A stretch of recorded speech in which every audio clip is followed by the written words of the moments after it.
نصیحت سه ډکې خبرې په کومه معاشره کې یعنې په کوم ماحول کې چې د درواغو ویلو اورېدلو عادت جوړ سي هلته بیا رښتیا ویلو والا و چاته خوند نه ورکوي. لله أيام الصمود روت لنا صدق الفداء علمتنا أن الحياة بذلة ليست هنا أن اليهود په مصیبت کې په چغو چغو ژړل بې صبري ده او په مجلس کې په زوره زوره خندل د کم عقلي نښه ده.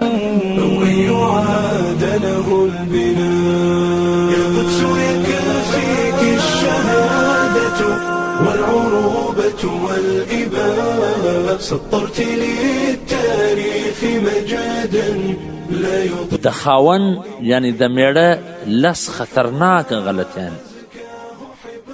اوله غلطي خپله ښځه نظر اندازه کول یعنی هغه ته اهمیت نه ورکول. دویمه غلطي د طلاق دمکۍ ورکول. درېیمه غلطي د دویم واده دمکۍ ورکول. څلورمه غلطي بېعزته کول. پنځمه غلطي وخت نه ورکول.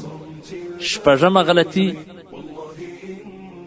د ښځې دپاره پابندي د خپل ځان دپاره ازادي.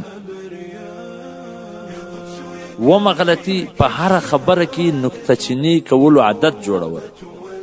اتمه غلطي د یو بل چا په وجه د خپلې ښځې سره جګړه کول.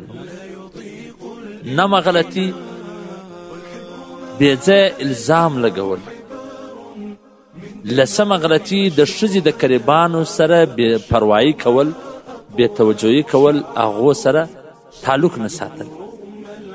دا لس هغه خطرناکه غلطیان دي چې په کم خاوند کې دا وي هېڅکله هغه خوشحاله ژوند او پرسکونه ژوند نسی پیدا کولی، نه هغه په خپل کور کې امن سکون راوستلی سي. سنرفع بالنداء يوما سنرفع بالنداء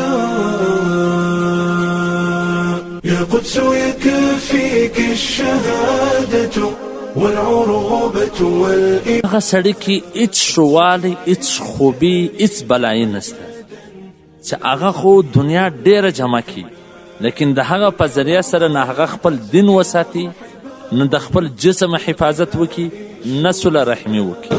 والشعب ما أقواه شعب صامد رغم العنا صامد رغم العنا لله أيام الصمود روت لنا. کم څوک چې د الله جل جلاله اطاعت کوي، د هغه د احکامو فرمانبرداري کوي، هغه ذاکر دی یعنی ذکر کوونکی.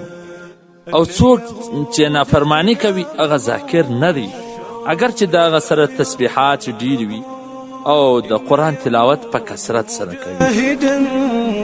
ويعاد له البناء يا قدس يكفيك الشهادة والعروبة والإباء سطرت للتاريخ مجادا. حضرت سلطان باهو رحمه الله به فرمایله چې د الله د یاد څخه غافله کېدلو نوم چې دی هغه دنیا ده. الشهداء والشعب ما أقواه شعب صامد رغم العنا صامد رغم العنا يا قدس أبكانا. د انسان د پاره د بد صحبت سره زیات یو شی هم بد نه دی. والله إنا أبرياء والله إنا أبرياء يا قدس يكفيك الشهادة والعروبة والإباء. دا د ټولو څخه غټه حماقت دی چې کارونه د دوزخیانو کوي او امید تمه د جنت ساتلی. والحبر ما أزكاه حبر من دماء الشهداء والشعب ما أقواه شعب صامد رغم العنا. اولیاو بزرگانو سه چې کومو بزرگانو دنیا قبوله کړله هغه په دې نیت باندې چې نورو ته فایده ور ورسوي. إلا الدعاء سنصلي في الأقصى معا يوما سنرفع بالنداء يوما سنرفع بالنداء